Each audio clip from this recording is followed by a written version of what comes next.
जय जोहार, नमस्कार। दैनिक छत्तीसगढ़ चैनल देख रहे हैं आप। मैं हूं आपके साथ अभिजीत कुमार और करते हैं आज की खबरों की शुरुआत सबसे पहली बड़ी खबर के साथ। इससे पहले छत्तीसगढ़ से अगर आप और देखना चाहते रोजाना छत्तीसगढ़ के समाचार तो नीचे लाल कलर का सब्सक्राइब बटन दिया है, जिसे दबाकर चैनल को आपको सब्सक्राइब करना है।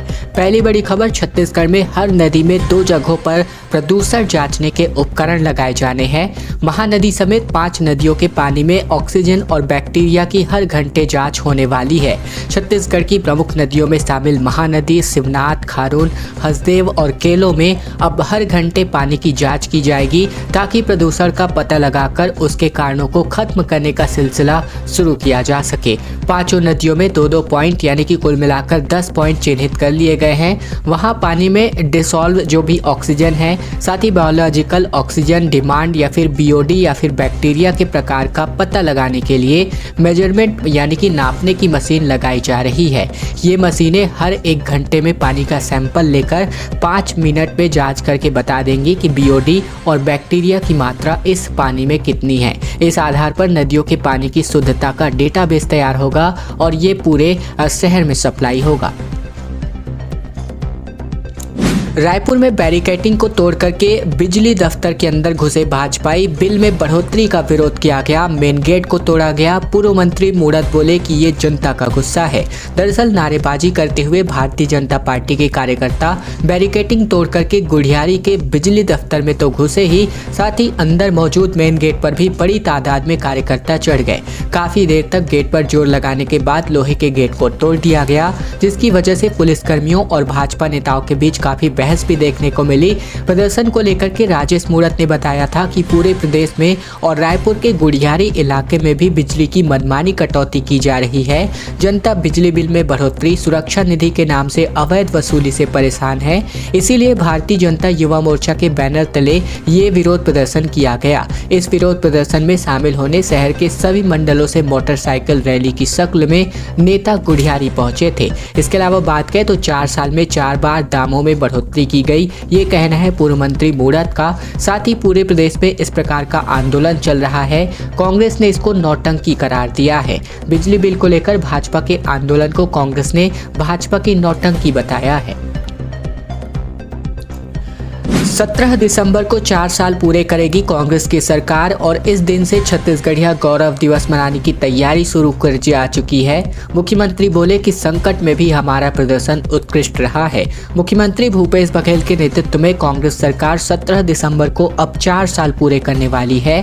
सरकार ने इसको लेकर छत्तीसगढ़िया गौरव दिवस के रूप में मनाने का फैसला किया है। इस दिन राज्य के सभी गौठानों, सहकारी समितियों, धान खरीदी केंद्रों से लेकर तेंदुपत्ता संग्रहण केंद्रों, साथ ही वनोपज प्रबंधन समितियों, हाट बाजारों और नगरीय क्षेत्रों के वार्डों में कार्यक्रमों का आयोजन होने वाला है। सुबह 11 बजे मुख्यमंत्री भूपेश बघेल भी लोगों को संबोधित करेंगे।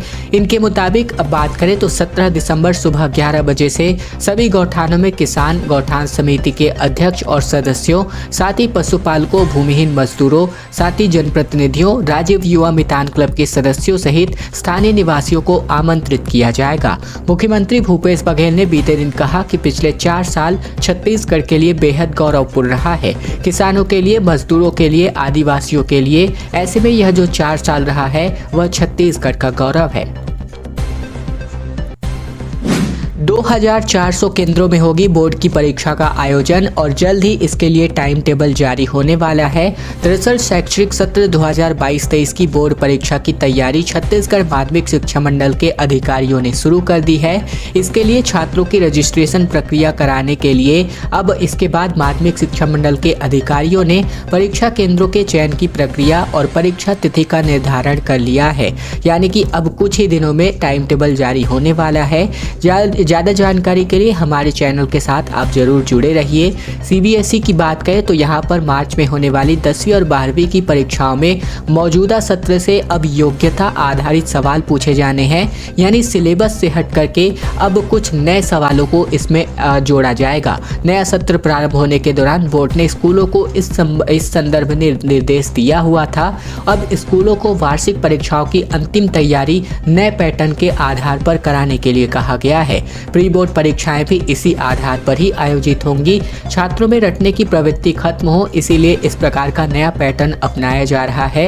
इसके अनुसार 10वीं की परीक्षा में न्यूनतम 40% और 12वीं की परीक्षा में न्यूनतम 30% सवाल योग्यता आधारित पूछे जाने हैं। महासमुंद में मुख्यमंत्री ने विकास का पिटारा खोला, बसना को अनुविभागीय कार्यालय का दर्जा दिया, साथ ही पिथौरा में गौरव पथ और बाघ नदी में एनीकट बनाने की घोषणा मुख्यमंत्री बघेल ने की। दरअसल छत्तीसगढ़ के मुख्यमंत्री बघेल बीते दिन महासमुंद जिले के दौरे पर रहे। मुख्यमंत्री ने बसना विधानसभा क्षेत्र के ग्राम गोपालपुर और ग्राम पिरदा में ग्रामीणों से भेंट मुलाकात करी और लोगों को संबोधित भी किया। बसना को अनुविभागीय कार्यालय का दर्जा देने की घोषणा की। शासकीय उच्च माध्यमिक विद्यालय गोपालपुर के भवन का उन्नयन करने की घोषणा मुख्यमंत्री ने की। साथ ही इसके साथ ग्राम मिमरा हाई स्कूल का हायर सेकेंडरी में उन्नयन होगा।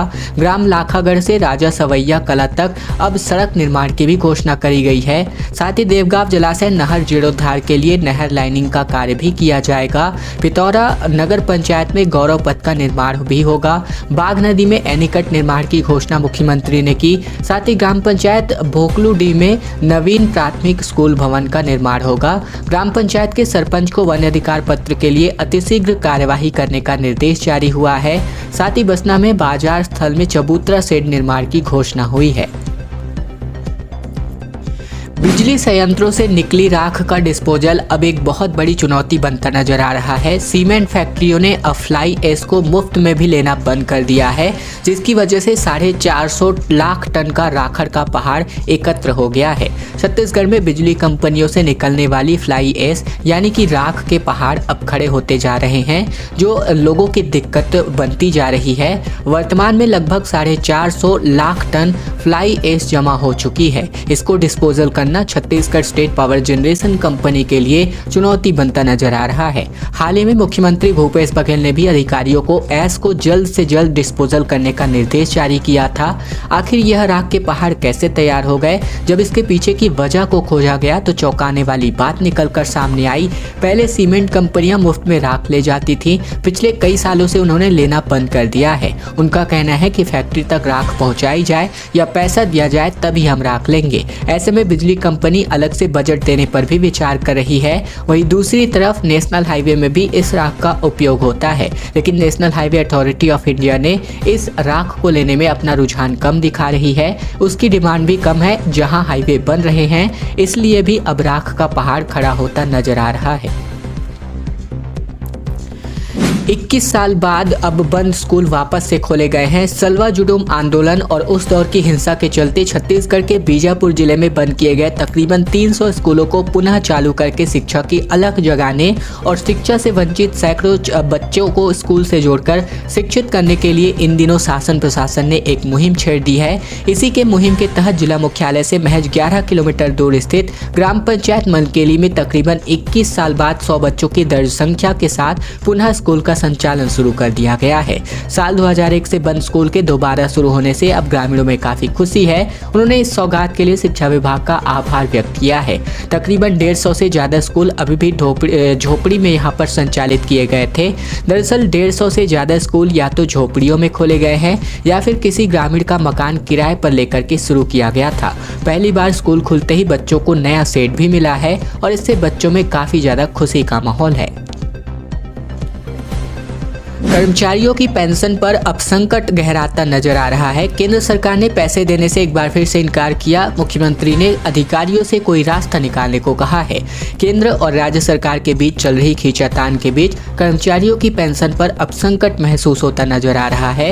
नई पेंशन योजना के तहत कर्मचारियों और राज्य सरकार के अंशदान की राशि केंद्र सरकार के पास जमा है। कर्मचारियों ने पेंशन भुगतान के लिए राज्य सरकार को इसकी जरूरत पड़ेगी, लेकिन केंद्र सरकार बार बार कह रही है कि यह रकम लौटाने की कोई व्यवस्था ही नहीं है। अब मुख्यमंत्री भूपेश बघेल ने वित्त विभाग के अधिकारियों को निर्देश दिया है कि वे कर्मचारी संगठन से बात कर इसका रास्ता निकाले। लिखित जवाब में केंद्रीय वित्त राज्य मंत्री डॉक्टर भागवत कराड़ ने बताया कि राजस्थान, छत्तीसगढ़ और झारखंड की राज्य सरकारों ने पुरानी पेंशन योजना बहाली की अधिसूचना जारी कर उसकी जानकारी दी है। इन 3 राज्यों ने नवीन पेंशन योजना के तहत कर्मचारियों और राज्य सरकार के अंशदान की PFRD यानी कि इसमें जमा राशि वापस लौटाने का प्रस्ताव दिया है, लेकिन अब सरकार ने इनको बता दिया है कि इससे संबंधित कानूनों और नियमों में इस राशि को राज्य सरकार को वापस लौटाने का कोई भी प्रावधान ही नहीं है। अब स्पष्ट रूप से केंद्र सरकार ने जो राशि है लौटाने से मना कर दिया है। एक बार फिर से यूथ कांग्रेस का युवा क्रांति बुनियाद आज से शुरू होने वाला है। 3 दिनों तक कई विषयों पर चर्चा होगी। मुख्यमंत्री बघेल भी इस बैठक में शामिल होंगे।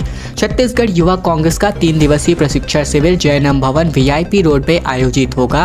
इस ट्रेनिंग शिविर का नाम युवा क्रांति बुनियाद रखा गया है। इस ट्रेनिंग कैंप में CM भूपेश बघेल, साथ ही कांग्रेस के प्रदेश अध्यक्ष मोहन मरकाम भी शामिल होने वाले हैं। अगले 3 दिनों तक यहाँ पर अलग अलग विषयों पर चर्चा होगी। युवा कांग्रेस के इस ट्रेनिंग कैंप में सभी निर्वाचित पदाधिकारी, जिलाध्यक्ष और विधानसभा अध्यक्ष भी शामिल होंगे। इस शिविर में 14 दिसंबर से लेकर 16 दिसंबर तक कई अलग अलग तरह के कार्यक्रम आयोजित होने वाले हैं। वंदे भारत ट्रेन के उद्घाटन को लेकर के मुख्यमंत्री को सूचना तक नहीं दी गई। मुख्यमंत्री ने कहा कि निमंत्रण नहीं दिया कोई बात नहीं, ऐसा मेरे साथ दूसरी बार किया गया। बिलासपुर से नागपुर के बीच शुरू हुई वंदे भारत एक्सप्रेस के उद्घाटन समारोह की छत्तीसगढ़ के मुख्यमंत्री को सूचना तक नहीं दी गई थी। मुख्यमंत्री भूपेश बघेल ने खुद इसका खुलासा किया। उन्होंने कहा कि भारत सरकार के रेल विभाग ने छत्तीसगढ़ में ऐसा दूसरी बार किया है। अंतागढ़ से ट्रेन संचालन की सूचना भी उनको नहीं दी गई थी। भेंट मुलाकात के लिए महासमुंद रवाना होने से पहले मुख्यमंत्री रायपुर हेलीपैड पर पत्रकारों से बातचीत कर रहे थे और जब वंदे भारत पर पूछे गए उनके सवाल पर उन्होंने कहा कि जब ट्रेन छत्तीसगढ़ से शुरू हुई थी तो छत्तीसगढ़ के मुख्यमंत्री को निमंत्रण तो दे देते, आप नागपुर से शुरू किए, यह अच्छी बात है। और अब बात आबकारी मंत्री ने कहा कि बच्चों मेरे चक्कर में मत आना, अच्छे से पढ़ो लिखो और खूब तरक्की करो। छत्तीसगढ़ के आबकारी मंत्री कवासी लखमा का एक वीडियो सोशल मीडिया पर जमकर वायरल हो रहा है। इस वीडियो में कवासी लखमा स्कूली बच्चों को कहते दिख रहे हैं कि मैं तो बिना पढ़े लिखे मंत्री बन गया हूँ, आप लोग मेरे चक्कर में मत फंसो, अच्छे से पढ़ो लिखो और खूब तरक्की करो। कवासी लखमा का भाषण देते हुए तकरीबन 30 सेकंड का ये वीडियो सोशल मीडिया पर खूब सुर्खियां बटोर रहा है। दरअसल 2 दिन पहले आबकारी मंत्री कवासी लखमा बीजापुर जिले के प्रवास पर थे। वे जिले के नैमेड में एक कार्यक्रम में शामिल होने पहुंचे थे। कार्यक्रम में मौजूद स्कूल छात्र छात्राओं ने उन्हें साइकिल वितरित किया। ऐसे में फिर लोगों सहित स्कूली बच्चों को संबोधित किया। इस दौरान मंत्री कवासी लखमा ने बच्चों से इस प्रकार की बातें कही। खैर दोस्तों, आज की खबरों का सिलसिला बस यही तक का था। अगर आपको यह वीडियो पसंद आए तो वीडियो को लाइक करना मत भूलेगा। चैनल पर नए हैं तो चैनल को सब्सक्राइब करना भी मत भूलेगा, ताकि प्रतिदिन की महत्वपूर्ण खबरें छत्तीसगढ़ समाचार बिना किसी रुकावट रोजाना हम आप तक पहुंचा सके।